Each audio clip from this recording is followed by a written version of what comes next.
Hi guys, welcome to L N academy. हमारा आज का टॉपिक है प्रोनाउन टाइप्स। देखिए ये लेसन नंबर 9 है और लेसन 9 का पार्ट 1 और पार्ट 2 हो चुका है और पार्ट 3 आज करेंगे। तो शुरू करने से पहले मैं कहूँगा कि आप मेरी वीडियो को लाइक ज़रूर करें क्योंकि उससे मेरा मोटिवेशन बढ़ता है और सब्सक्राइब भी करें अभी तक अगर चैनल सब्सक्राइब नहीं किया है।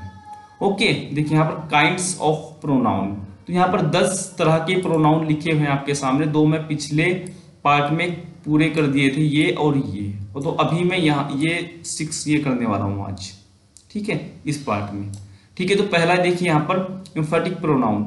ये रिफ्लेक्स और एम्फेटिक दोनों एक ही होते हैं, बस थोड़ा सा डिफरेंस है कि किसी नाउन या प्रोनाउन को एम्फेसिस करने के लिए इसका यूज किया जाता है, उसको महत्व बढ़ाने के लिए, उस पर फोकस डालने के लिए इस प्रोनाउन का प्रयोग किया जाता है। अब देखिए कैसे, I myself solve this question, तो मैं अपने आप पर फोकस करवाना चाहता हूँ। मान लिया हम कुछ दोस्त हैं, हम एक प्रॉब्लम सॉल्व करने में लगे हुए थे, तो मैंने वो सोल्व की थी उस टाइम, तो मैं कहूंगा बाद में, यार I myself solve this question, मैंने इस क्वेश्चन को, मैंने इस सवाल को खुद हल किया था यार, ठीक है नहीं, भले ही कितना भी टफ था ये।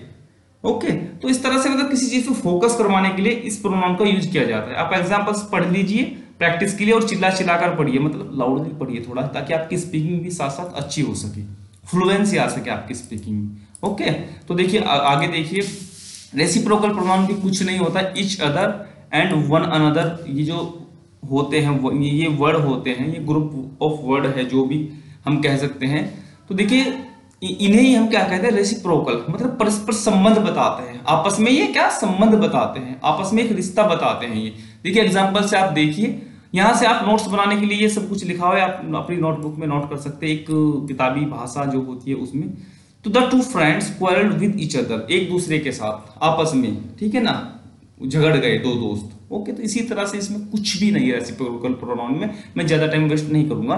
बस एक चीज नोट कर लीजिए, सामान्यतः ईच अदर का प्रयोग दो के लिए और वन अनदर का प्रयोग दो से अधिक के लिए किया जाता है। बस इस बात को यहां पर नोट कर लीजिए, ये सबसे इंपॉर्टेंट बात है। फिर डिमॉन्स्ट्रेटिव प्रोनाउन, जो वही दिस दैट दीज दोज, ये देखिए यहां पर दोज नहीं लिखा है, नो प्रॉब्लम, दोज THOSE, ठीक है ना, दोज भी यहां पर ऐड कर देना, ठीक है, चारों ही डिमॉन्स्ट्रेटिव प्रोनाउन होते हैं, नो प्रॉब्लम, इसने यहां पर नहीं दिया है, it's okay. Demonstrative pronoun is used to point out करने के लिए the object to which it refers, किसी चीज को पॉइंट आउट करने के लिए। सबसे इंपॉर्टेंट मैं एक और बात बता देता हूं, दिस और दीज का प्रयोग जो पास में रखी हुई चीजें होती है उनके लिए होता है, और जो दूर रखी हुई चीजें होती है, ठीक है ना, दैट और दोज का यूज उसमें होता है। मान लीजिए मेरे पास कुछ पेन्स रखे, मोबाइल रखा है और किताबें रखी है, मैं कहूँगा दीज पेन्स और दीज बुक्स, या ठीक है कि दिस बुक अगर सिंगल है, दिस लैपटॉप अगर कोई दूर रखी है तो those books, those pens, that laptop, वो वाला, तो दूर वाले को हम दैट इस तरह से यूज करेंगे। तो कुछ भी नहीं है, डिमॉन्स्ट्रेटिव प्रोनाउन भी बहुत ही ज्यादा सिंपल है, बस थोड़ा सा याद रखना, एक बार पढ़ने से ही फिर हमेशा के लिए आपके याद रह जाएगा, ये कभी आपको दोबारा से पढ़ना नहीं पड़ेगा। ओके, ये एग्जांपल्स आप इसके लिए पढ़ लेना प्रैक्टिस के लिए, अपनी स्पीकिंग के लिए, इनको थोड़ा ना, that is my house, okay, इनको please practice again and again. Indefinite pronoun थोड़ा सा इंपॉर्टेंट है और थोड़ा सा अलग भी है। ये प्रोनाउन किसी निश्चित किसी निश्चित वस्तु या व्यक्ति को प्रकट नहीं करते हैं, ऐसे प्रोनाउंस हैं, जैसे कि यहां पर लिखे हैं, ऐसे प्रोनाउंस हैं, कौन कौन से, सम, समवन, मतलब देखिए इसमें कोई व्यक्ति, सम वन, समवन, ऑल, इसमें कुछ पता ही नहीं लग रहा है यार कि वो ऑल कुछ चीजें भी हो सकती है, ऑल पीपल भी हो सकते हैं, लोग भी हो सकते हैं, ठीक है ना। यहाँ तो ये पता लगे वो चीज है ना, यहाँ पर ये पता लग रहा है कि वो व्यक्ति है, तो यहाँ पर कुछ पता ही नहीं चल पाता है निश्चित रूप से कि है क्या वो, ठीक है ना। इस तरह के जो प्रोनाउन होते हैं वो इंडेफिनिट प्रोनाउन होते हैं, जिसमें हम कुछ पता नहीं लगा पाते, कुछ पता नहीं चल, श्योरिटी नहीं होती है, श्योरिटी नहीं होती वो है क्या। देख लिए, a few persons came here do good to others, ठीक है, दूसरों के लिए थोड़ा अच्छा कीजिए, नो प्रॉब्लम।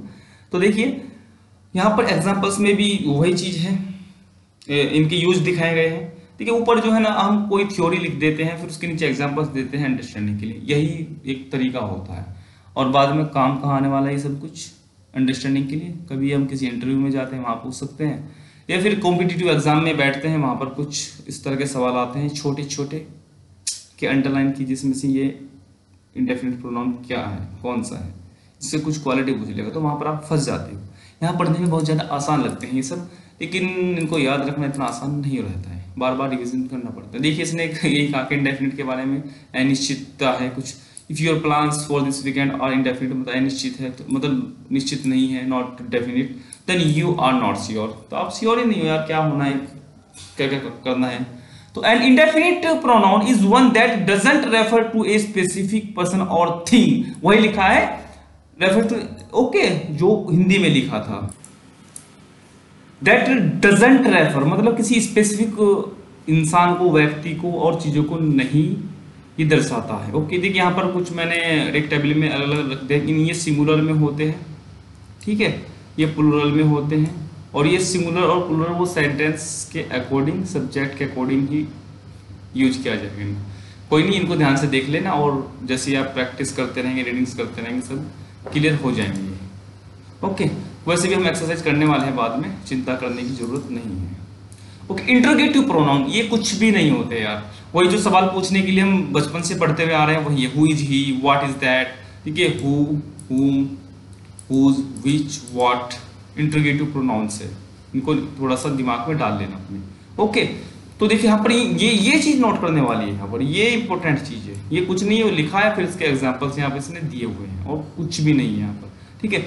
उपरोक्त वाक्यों में आए सभी अंडरलाइन वर्ड्स इंटरोगेटिव प्रोनाउंस हैं, ओके, वो कहलाते हैं, कुछ भी बोल दीजिए। व्हाट का प्रयोग सामान्यतः वस्तुओं, कार्यों के लिए होता है, सामान्यतः वस्तुओं या कार्यों के लिए होता है, देख ले, इन चीजों को नोट करना, ये इंपॉर्टेंट चीज है यहाँ पर। हु, हुज, हुम का प्रयोग व्यक्तियों के लिए किया जाता है, हु का प्रयोग नॉमिनेटिव केस मतलब नाउन के लिए कह सकते हैं हम, ये पॉसेसिव केस अपना अधिकार बताने के लिए, ऑब्जेक्टिव केस के लिए, ठीक है ना, हुम, हुज का किस किस तरह से इनका, ये चीज इंपॉर्टेंट है, ठीक है, ये यहां पर आप नोट करते, हु इज ही, वह कौन है, whom did you see today, whose bag is this, तो इस तरह से थोड़ा सा एग्जांपल्स पर फोकस कीजिए और उसने जो लिखा है वही एग्जांपल्स में भी दिया गया है।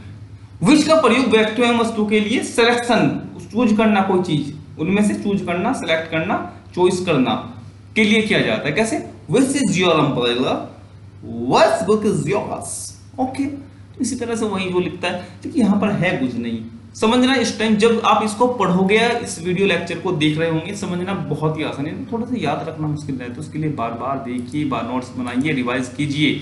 डिस्ट्रीब्यूटिव प्रोनाउन भी कुछ भी नहीं है, बहुत ही आसान है।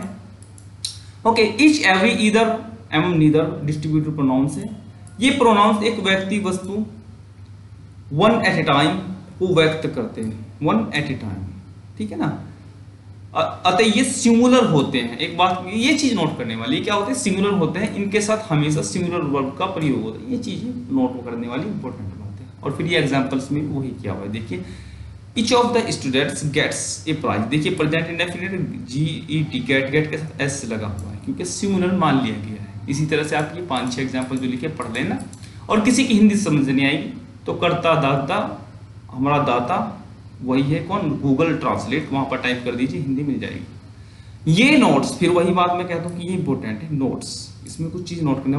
एवरीवन का प्रयोग हमेशा 2 से अधिक के संदर्भ में होता है, जबकि ईच का प्रयोग 2 या 2 से अधिक के लिए होता है, ठीक है ना, 2 के लिए एवरीवन का प्रयोग कभी भी नहीं किया जाता, इस चीज को याद रख लेना। तो ईदर एवं नीदर का प्रयोग सामान्यतः 2 के संदर्भ में किया जाता है, 2 से अधिक के लिए एनी, नो वन, नन का प्रयोग करना चाहिए। डिस्ट्रीब्यूटिव प्रोनाउंस के साथ थर्ड पर्सन सिंगुलर प्रोनाउन, देखिए डिस्ट्रीब्यूटिव प्रोनाउंस के साथ क्या होता है, third person singular pronoun, masculine gender, he, his, him का प्रयोग किया जाता है, ये चीज यहां पर नोट कर देना, मैस्कुलिन मर्दाना, ही, हिज और हिम, थर्ड पर्सन सिंगुलर। देखिए एवरीवन शुड ओबे हिज पेरेंट्स, यहां पर हिज देखिए, अब यहां पर neither of these two students has received his prize, देखिए यहां पर सिंगुलर हुआ है, neither of these two students, जबकि यहां पर 2 स्टूडेंट्स में से कोई भी नहीं है, ठीक है ना, तो इसलिए इस चीज, ये चीज नोट करने वाली है, यहां पर ये याद रखने वाली चीज है, ठीक है। तो मुझे लगता है जो जितने टाइप्स मैंने आज पढ़े हैं बिल्कुल क्लियर हो गए हैं आपके, जिसके ज्यादा क्लियर नहीं हुए हैं तो वो उसको दूसरी बार फिर देखिए, वीडियो को क्लियर हो जाएंगे, क्योंकि कभी कभी क्लास में जो है ना आप बैठकर पढ़कर आते हो, पूरा समझ में नहीं आता है, रिवाइज करने से, घर पर आके पढ़ने से ही वो क्लियर होता है। तो कुछ ज्यादा ही जो ज्ञानी बनना चाहते हैं, ये आपकी ये वेबसाइट है, यहाँ से आप डिटेल में और ज्यादा कुछ ज्ञान ले सकते हैं, बहुत ज्यादा डिटेल में सब कुछ इंग्लिश टू इंग्लिश दिया हुआ है, फॉरेन ब्रिटिश वेबसाइट है, बहुत कुछ है। मिल जाएगा। अगर ज़्यादा ही इंग्लिश पढ़ने का शौक है तो आप प्लीज़ वहाँ जाइए। ओके, धन्यवाद आज के